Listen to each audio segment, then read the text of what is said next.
Aqui a gente vai ver no início da carta de Hebreus, a gente vai fazer a leitura do primeiro capítulo e o tema de hoje é Hebreus, no sentido de que Jesus é o Filho de Deus, superior aos anjos e à Torá. E a gente entra bem no conteúdo do prólogo, na abertura da carta, que são aqueles 4 primeiros versículos que introduzem a teologia do livro, segundo a qual Jesus é vastamente superior a qualquer outra coisa que nós consideramos grandes. E algumas pessoas, como eu já tinha adiantado, consideram esses versículos o trecho mais elegante e mais lindo de todo o Novo Testamento. E daí na sequência nos é apresentado o conteúdo da carta, né? A comparação que Jesus ele é superior aos anjos. E o escritor ele vai tentar mostrar de que maneira que Jesus é maior que esses seres angelicais. Essa comparação vai até o capítulo 2, o que a gente vai continuar vendo no próximo encontro. Então nós veremos especialmente aqui o hábito que os escritores do Antigo Testamento tinham de lançar, do Novo Testamento tinham de lançar mão do Antigo Testamento, fundamentando os argumentos que eles iam apresentando com a Bíblia hebraica. E nós vamos entender aqui como é que o escritor faz isso. Deixa eu só liberar mais gente. Ok.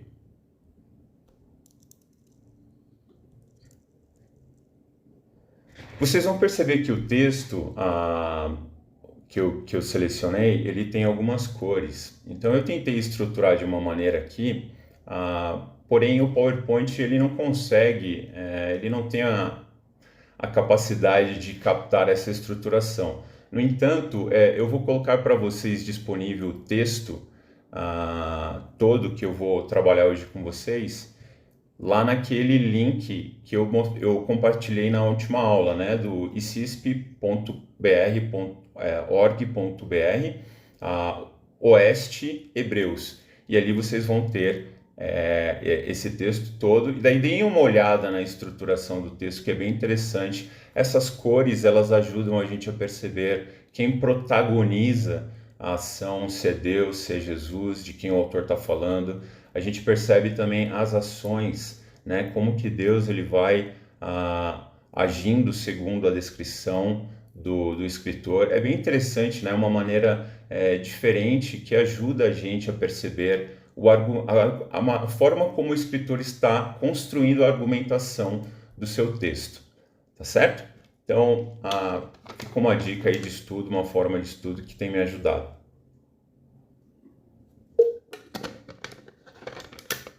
Então, muito bem. Vamos ler o texto.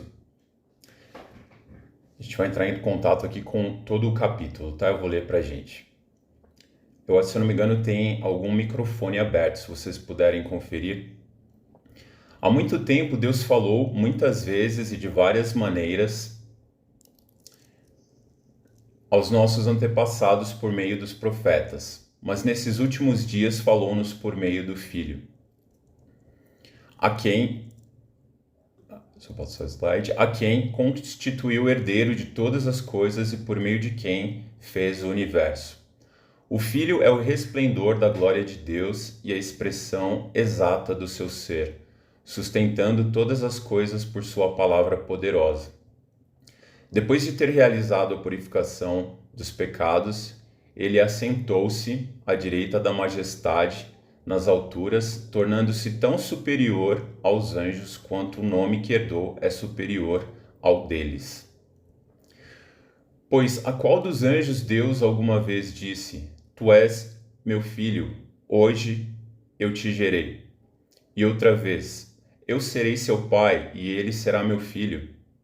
E ainda, quando Deus introduz o primogênito no mundo, todos os anjos de Deus o adorem, é o que Deus diz.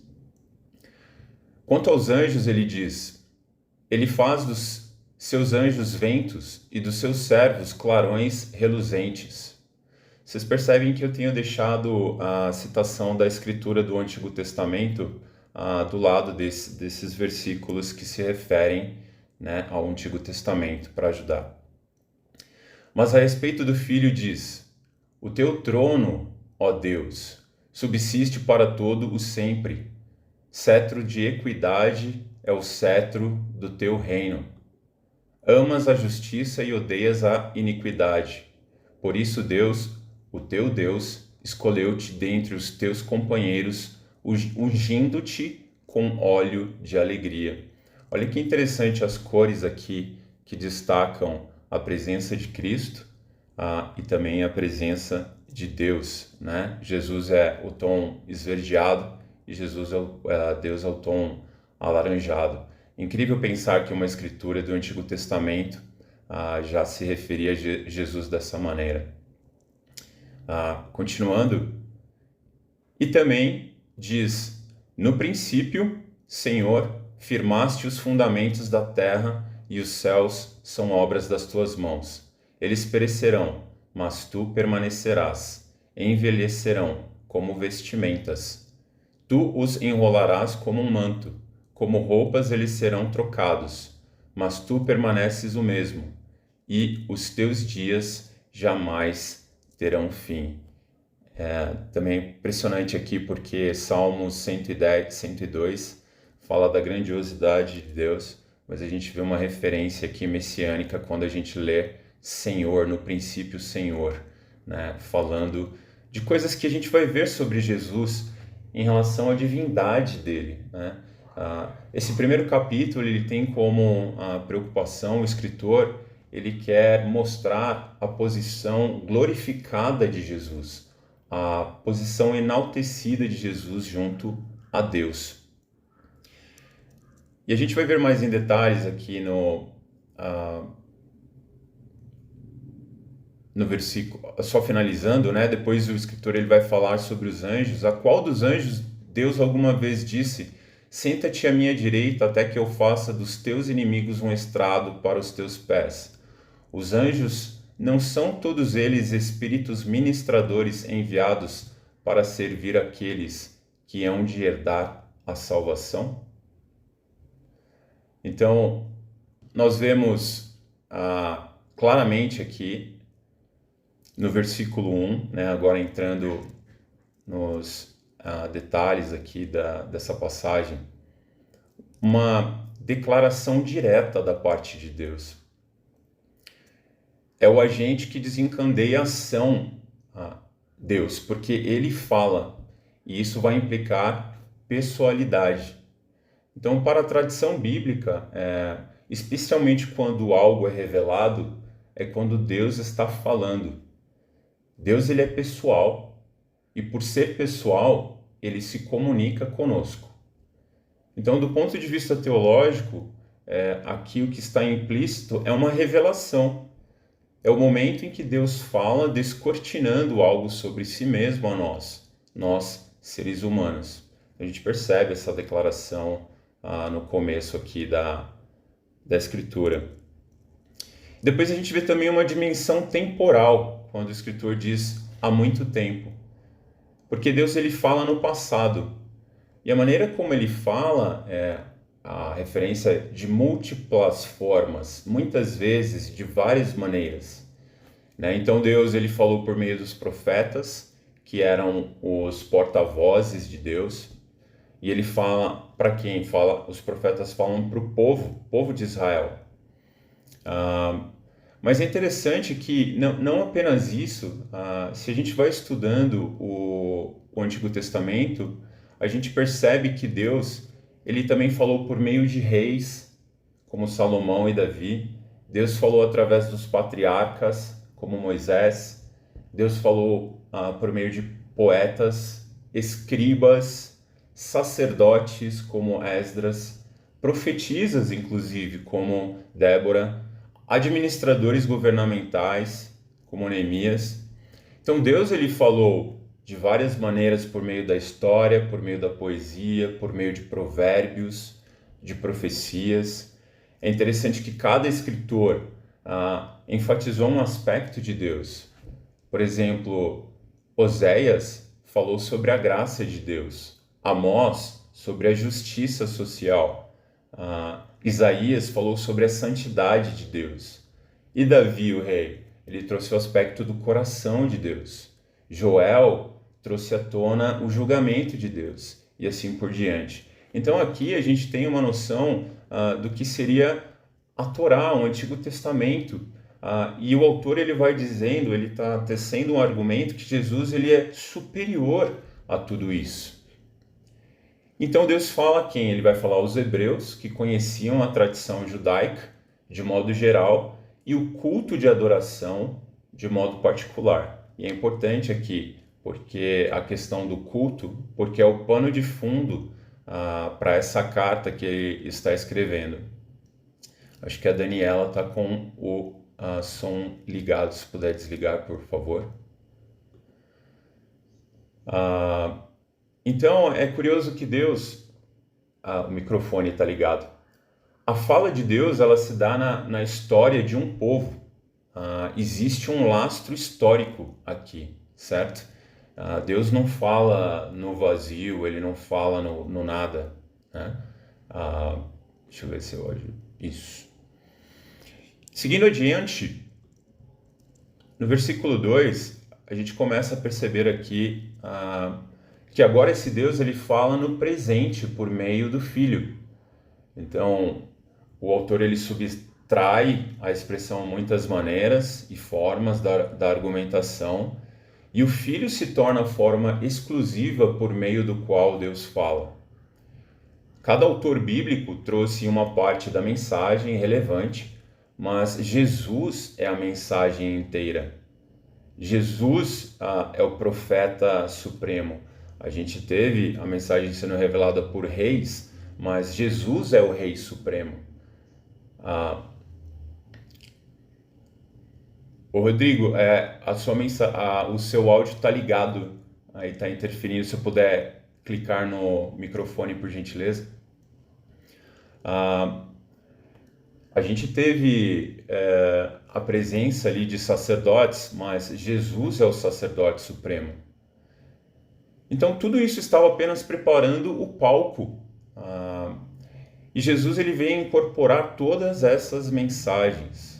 Outros nos revelaram Deus, mas Jesus é o próprio Deus, né?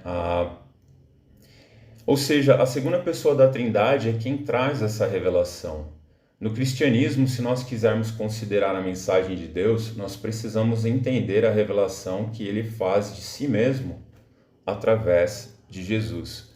E a gente vê passagens, né, como João 1, que diz que a palavra de Deus se fez carne e habitou entre nós, e tudo que Deus quis dizer de si, ele disse no Filho. Ou seja, se o Filho é a palavra de Deus encarnada, tudo o que ele diz e faz expressa quem é Deus. Uma outra passagem em referência em Colossenses também, que diz que na verdade ele diz a mesma coisa de outras maneiras, né? Falando sobre a presença de Deus manifesta no Filho. Mas e nesses últimos dias a gente vê aqui um contraste que o autor ele vai fazer usando essa expressão, mas nestes últimos dias. É interessante a gente pensar que a ressurreição e a ascensão de Jesus desencadearam os últimos dias. A gente vê referências em outras passagens como essas listadas aí em Coríntios, trazendo o termo no fim dos tempos, que é a mesma coisa, Atos 2, 2 Timóteo 3.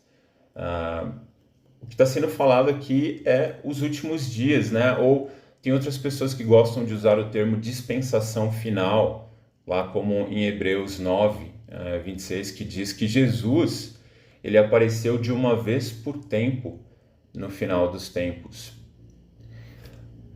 E isso começa com a ressurreição e a ascensão de Cristo. Isso é muito importante. Essa nova era se inicia com a vinda de Jesus e com a inserção do reino de Deus no nosso mundo.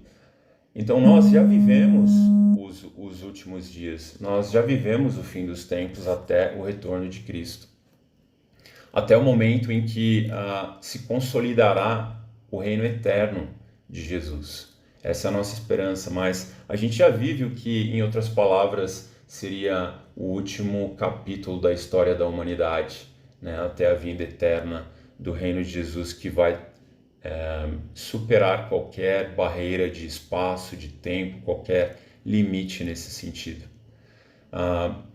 E daí a gente percebe também aqui dois paralelos. O autor ele começa a trabalhar com a ideia de paralelos. Isso era muito comum na poesia hebraica. Você traz duas ideias e você faz uma comparação e elas se complementam, elas são a antítese, contrárias uma da outra, mas nesse caso o paralelismo que o autor faz vai complementar a dimensão do ser de Jesus. Então, primeiro, ele é o herdeiro de todas as coisas.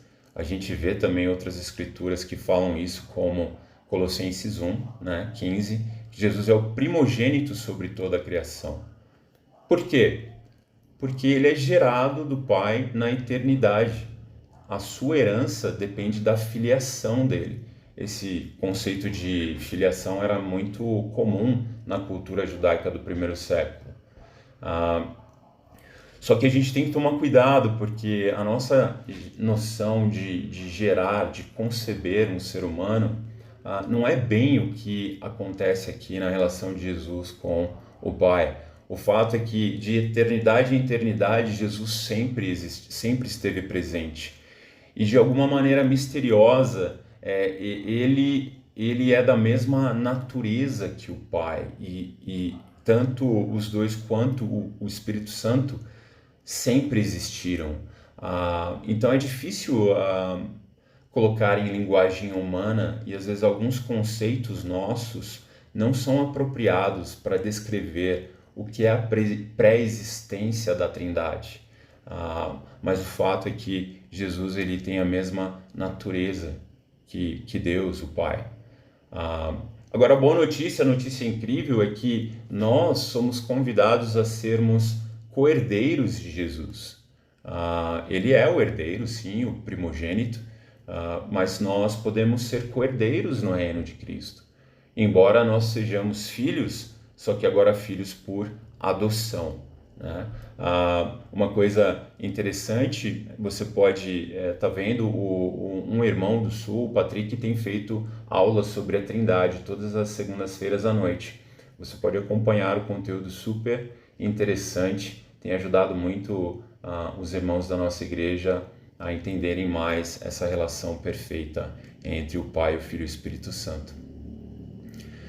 Mas essa ideia do herdeiro, então, o autor ele cria um paralelo com o conceito de que Jesus ele é um mediador na criação. Então o Filho ele também comunica uma graça criadora. Um paralelo aqui é em João 1, quando a gente lê o versículo que sem ele nada do que existe teria sido feito. Em Colossenses 1, a gente também vê no versículo 16 a ideia de que todas as coisas foram criadas por ele e para ele, para Jesus. Então é por meio dele que o Pai dá origem a todos os universos. Algo interessante é que o termo universo aqui no grego, né, como a gente vê nesse versículo, por meio de quem Deus fez o universo, por meio de Jesus Deus fez o universo, a palavra que está aqui no original não é a mais comum para universo, mundo, que é cosmos. A palavra que foi colocada aqui pelo autor é aion, aiones. A ideia, na verdade, é de eras. Então, por meio de Jesus, todas as eras foram criadas. Por que ele usa esse termo para falar acerca dos atos criadores de Cristo, de Deus, né? A razão é que o termo eras era mais abrangente, e isso inclui em si mesma os períodos de tempo através dos quais a ordem criada existe. Então a noção aqui é que não só o universo e os limites do universo foram criados por meio de Jesus, mas o tempo, o espaço de tempo por meio do qual essas coisas foram criadas. É incrível pensar nisso, né? É algo que realmente arrebata a nossa imaginação para coisas que às vezes é difícil de mencionar. E a gente poderia parar por aqui e começar a adorar Jesus, começar a realmente louvar, enaltecer o nome dele. E é exatamente isso que o escritor de Hebreus ele deseja inspirar, ele deseja encorajar gente a fazer, é olhar para Cristo. E olha só a dimensão do ser de Jesus, né? Uma vez que a gente faz isso, todas as outras coisas vão ganhando a sua proporção devida. Se alguma coisa está maior na nossa visão do que deveria estar, talvez um problema é que a gente não tenha olhado para Jesus da maneira que nós deveríamos. Tá certo? Então, continuando aqui, o autor ele vai para um segundo paralelo, em que ele vai falar que é ainda sobre o ser de Jesus, mas aqui ele vai falar que o Filho é aquele que reflete a glória de Deus ao mundo. Ele é o meio através do qual a glória de Deus é revelada. Se antes a glória de Deus estava no tabernáculo, no templo, né, o judeu sabia disso, isso vai aparecer bastante, essa ideia do tabernáculo, do templo aqui em Hebreus. Lembra da Shekinah, né, a glória de Deus que cobria o templo. Agora essa glória está em Cristo. E vem à minha mente a escritura em que Jesus fala lá em João que ele, Jesus, é a luz do mundo, né? Eu sou a luz do mundo. Então o Filho é a caracterização plena do ser de Deus. Esse é o outro paralelo, né? Ele reflete a glória, mas ao mesmo tempo ele exprime perfeitamente a imagem de Deus, do ser de Deus. Essa ideia aqui no texto é que Jesus é a representação exata, ele é a imagem exata, ele é a impressão exata do ser de Deus. Tem um teólogo chamado N.T. Wright que ele disse algo sobre essa parte aqui. Eu gostaria de compartilhar com vocês. Ele diz: embora o mundo antigo ainda não houvesse a imprensa moderna, havia métodos equivalentes, especialmente para cunhar moedas. O imperador contratava um gravador que esculpia o retrato real, as palavras certas ou abreviações, em uma matriz ou um molde feito de metal duro. O gravador usava este molde para fazer a moeda, para que a moeda transmitisse a impressão exata, ou, na verdade, a expressão do que estava no molde. A palavra harakter, no grego, foi amplamente usada na Grécia Antiga para significar somente isso, a impressão exata que era deixada no molde na moeda, pelo molde na moeda.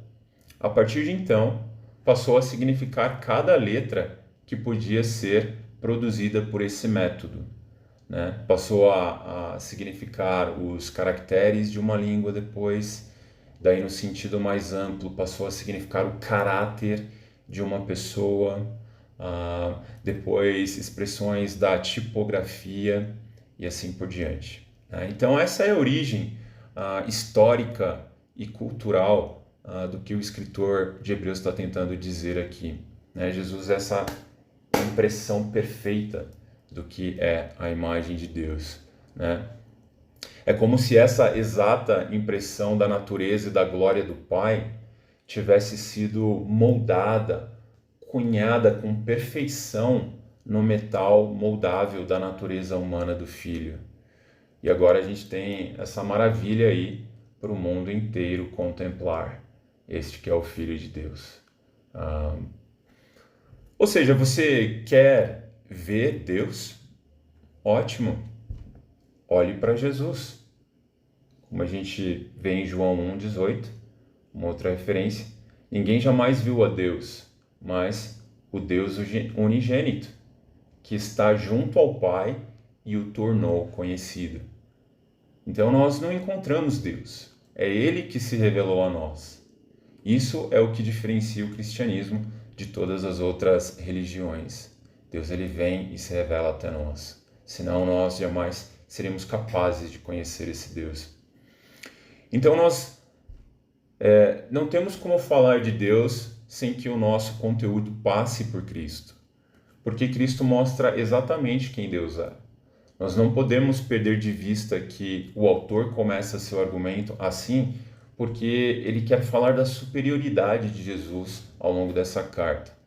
Tudo aquilo que a Trindade queria dizer, ela disse pelo Filho. E como uma introdução grandiosa à carta, o autor ele nos apresenta essa ideia e ele nos convida a olhar para toda a história bíblica e vê-la atingir o seu ápice em Jesus Cristo.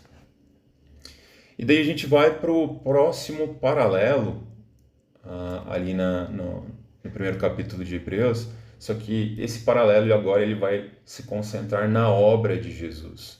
Até então a gente tem falado sobre a grandiosidade do ser de Cristo. Agora o autor vai falar da obra de Jesus. Quando ele diz que Jesus sustenta, né, todas as coisas por sua palavra poderosa e depois ele realizou a purificação dos nossos pecados. Então qual que é o paralelo aqui? Antes foi falado sobre a graça criadora de Cristo. Agora a gente vai ver outras duas graças, a graça mantenedora e a graça redentora. Pois Jesus ele sustenta todas as coisas, ele faz purificação, né, pelas iniquidades que nós cometemos. Então essa é a perspectiva teísta clássica, né? Deus ele cria todas as coisas, as sustenta e interage com elas. Isso revela que o mundo criado por Jesus está sendo sustentado por sua palavra poderosa.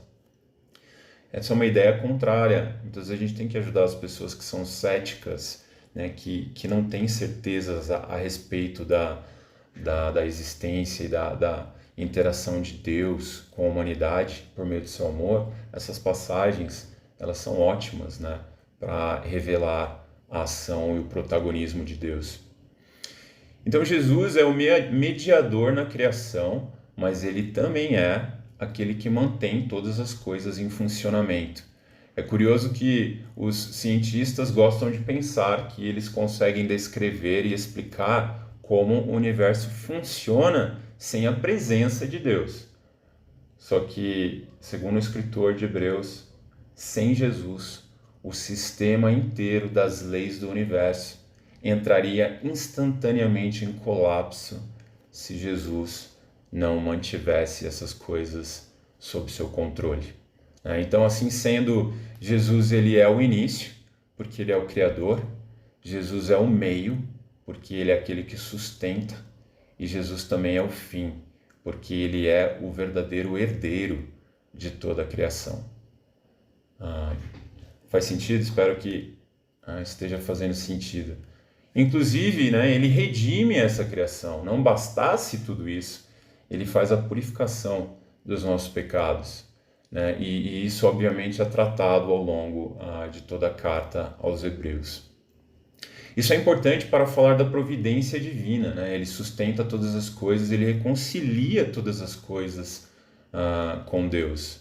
Mas não de uma maneira determinista, né? De modo que a gente continua sendo responsabilizado eticamente, né? Por nossas ações no mundo. E esse é Jesus.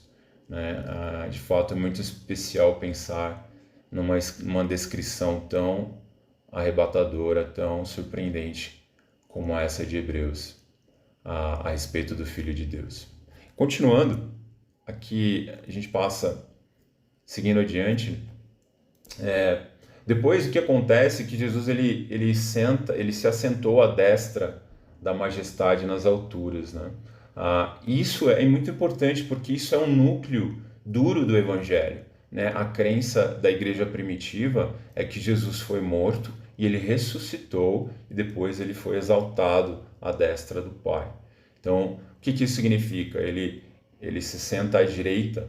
A ideia disso é que isso se refere à honra, é uma posição de honra, à destra da majestade. O que isso quer dizer?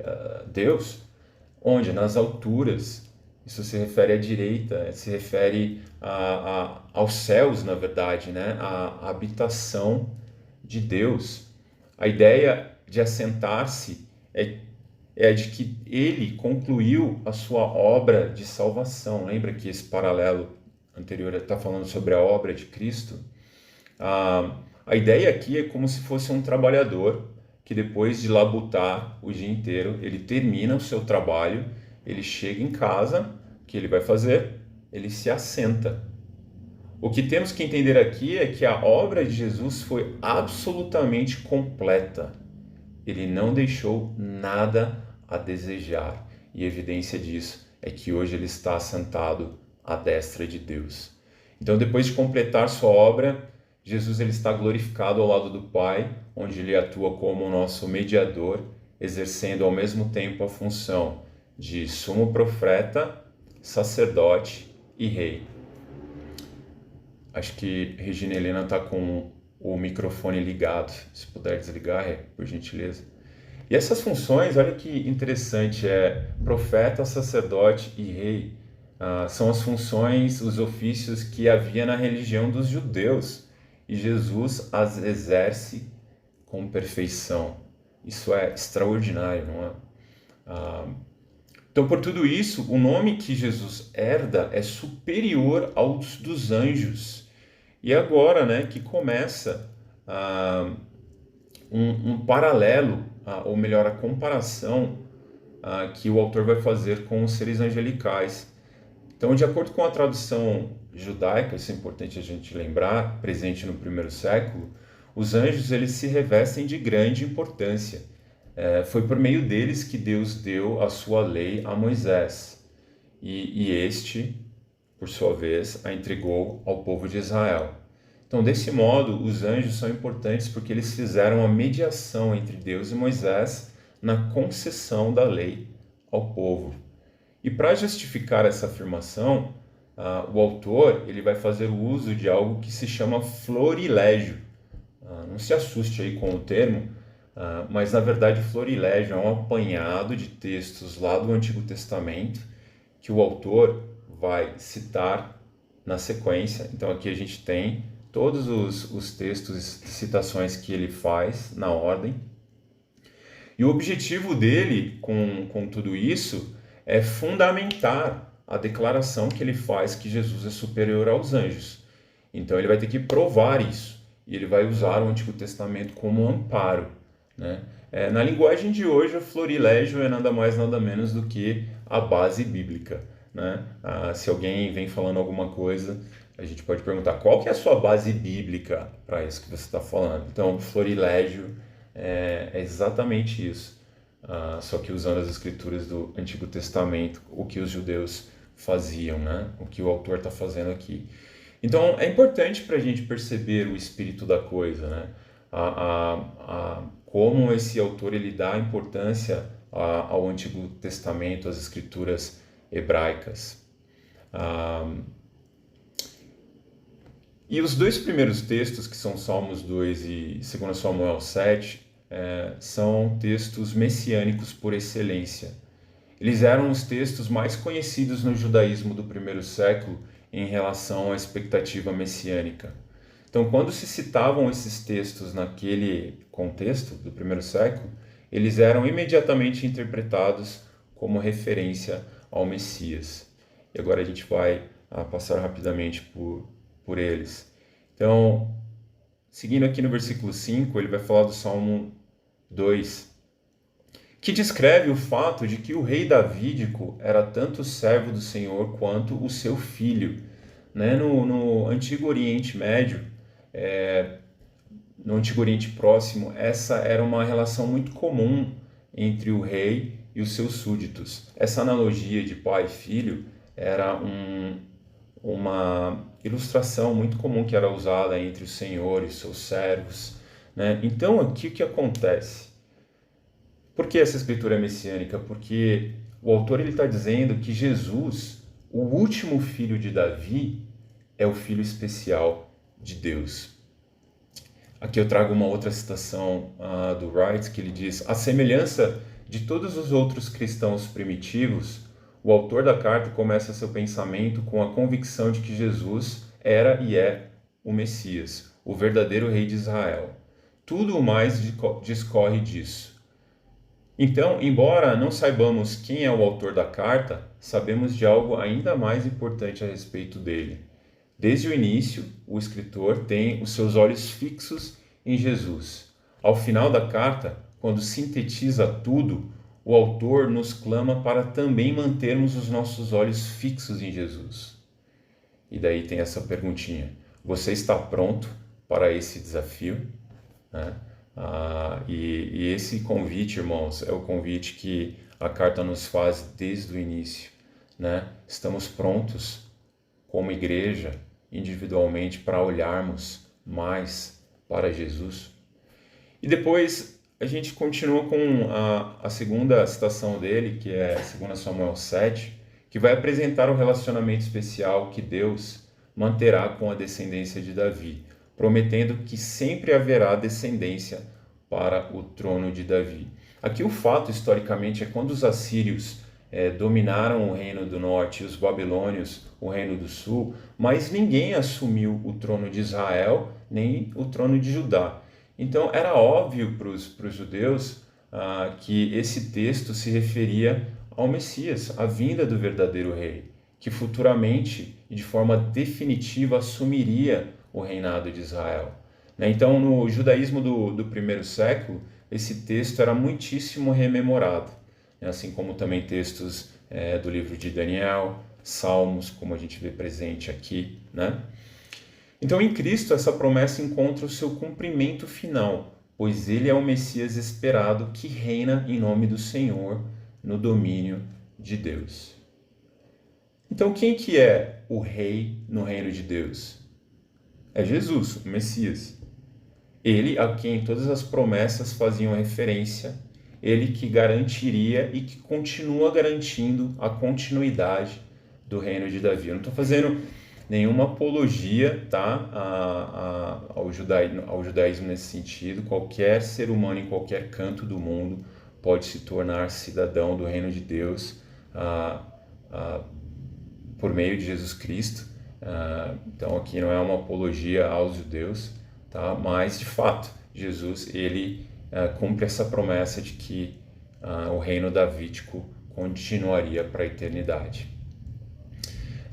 Então, retomando a comparação, Jesus é o Filho de Deus, os anjos são criaturas de Deus, nenhum destes, né, dos anjos é tratado como Cristo, que lhes é superior. E nós, de certa maneira, também somos filhos por meio da adoção, certo? Mas Jesus é a personificação viva de Deus, e a gente sempre vai vendo esse contraste. E seguindo adiante, a próxima escritura é Deuteronômio 32, em que, uma vez explicitada a filiação de Jesus, então até agora o escritor tem jogado luz, enfatizado a questão da filiação de Cristo, né? Mas agora ele vai falar nesse próximo texto sobre a encarnação de Cristo. Ele diz, né, que os anjos deveriam adorar a Cristo porque Deus trouxe ao mundo o primogênito. Olha só a vinda do mundo, a vinda do primogênito ao mundo.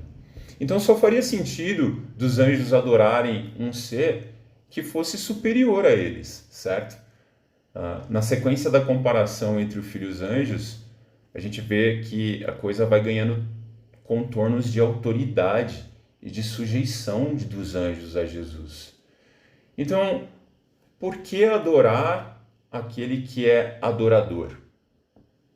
Na verdade, nós devemos adorar aquele a quem os anjos louvam, a quem os anjos adoram, a quem os anjos servem, né? É isso que a gente vai vendo o escritor tentando nos comunicar.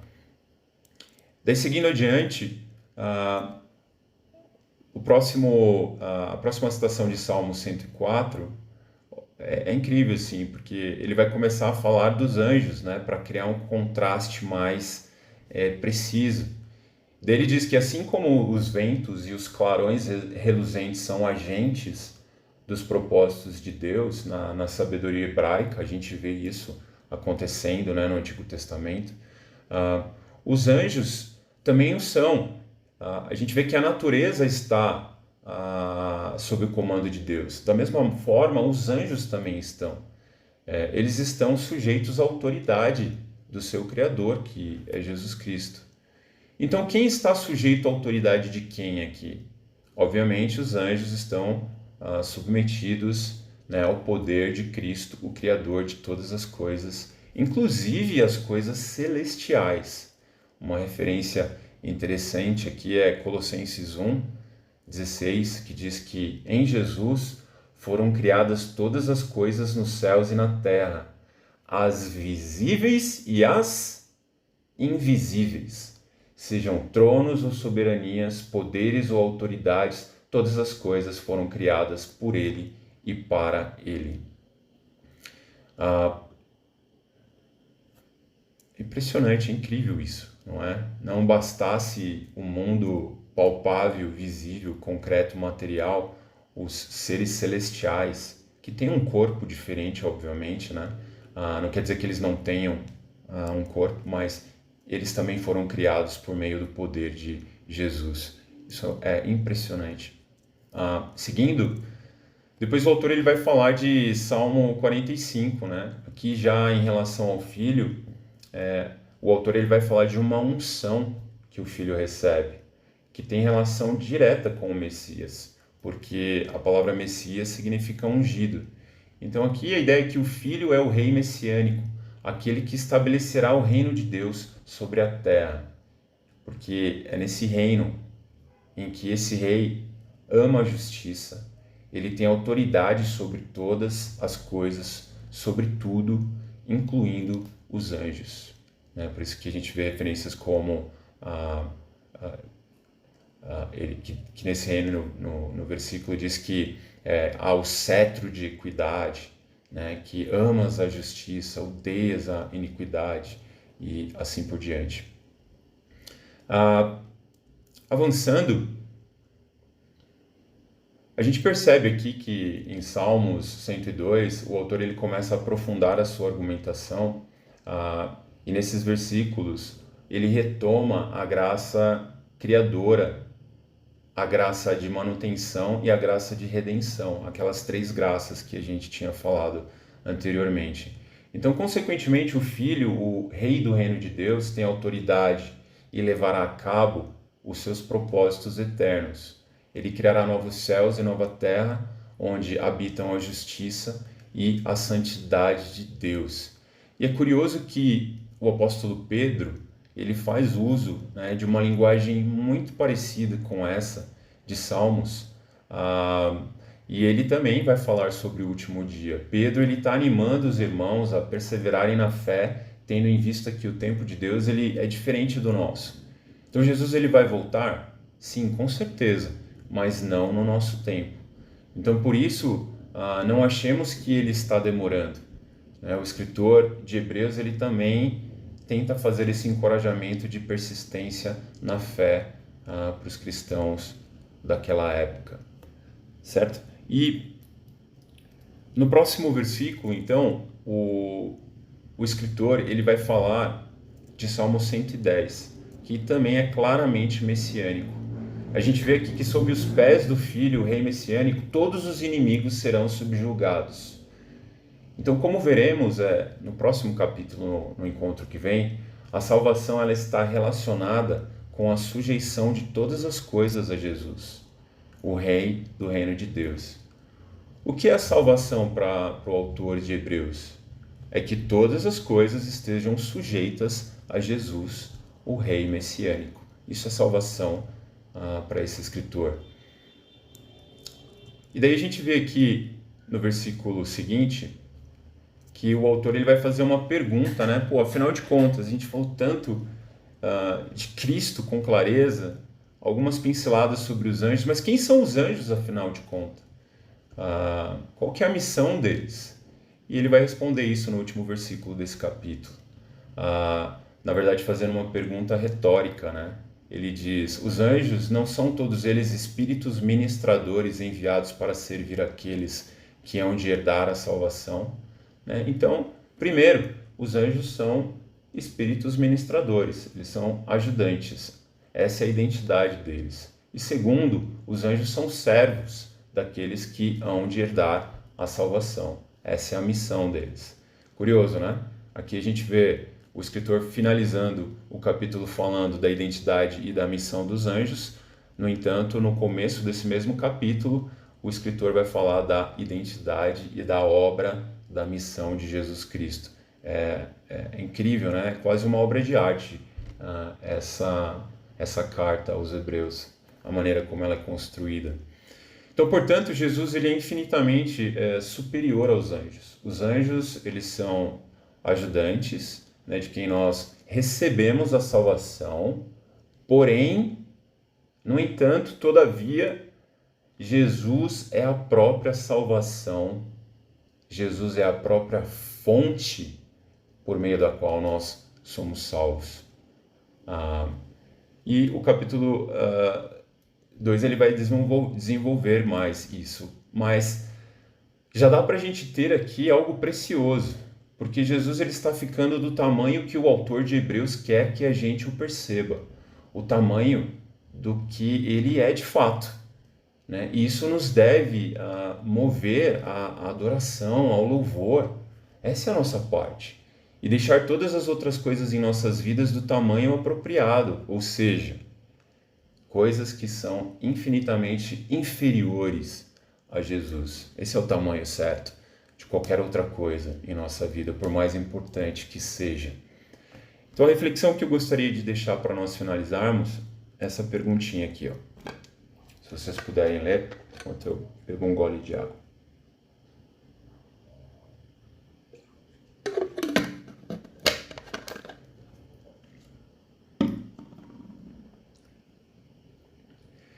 Então a reflexão é o seguinte: o meu entendimento de Jesus é o suficiente para que ele ocupe e oriente todo o sentido e propósito de minha vida, né? Hoje em dia, talvez poucos leitores se sintam tentados a abandonar o cristianismo por qualquer variante do judaísmo, né? A gente vê alguns judeus mais radicais, mas talvez essa não seja uma tentação tão grande para a maioria das pessoas do mundo nos dias de hoje, né?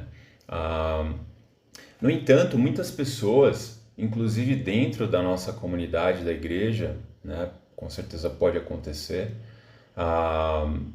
parecem insatisfeitas com o que elas têm em Jesus. E elas estão ávidas para expandir os horizontes espirituais, incluindo talvez seres angelicais, santos, heróis da fé, até filosofias esotéricas, ou Ho'oponopono, não sei se você já ouviu falar, e outros passatempos interessantes. Então a gente vai fazendo um sincretismo, né, da nossa fé fundamental em Cristo com essas outras coisas que vão invadindo, vão entrando sutilmente. Então, a carta aos Hebreus, ela nos encoraja, né? Ela nos faz uma advertência e um incentivo, né? Que nós devemos dar mais atenção a quem é Jesus, a quem ele realmente foi, ao papel que ele desempenhou e ainda desempenha no plano de Deus, porque ele continua intercedendo por nós. A gente precisa prestar mais atenção à vida de adoração e culto para o qual ele, e somente ele, chama cada um de nós. Então, eu concluo por aqui, peço perdão pelos probleminhas técnicos, quero na próxima vez a gente não trombar com essas questõezinhas. Obrigado pela paciência de todos, e agora a gente vai tirar uns 10, 15 minutinhos para qualquer pergunta ou resposta que você, ou comentário que vocês tiverem.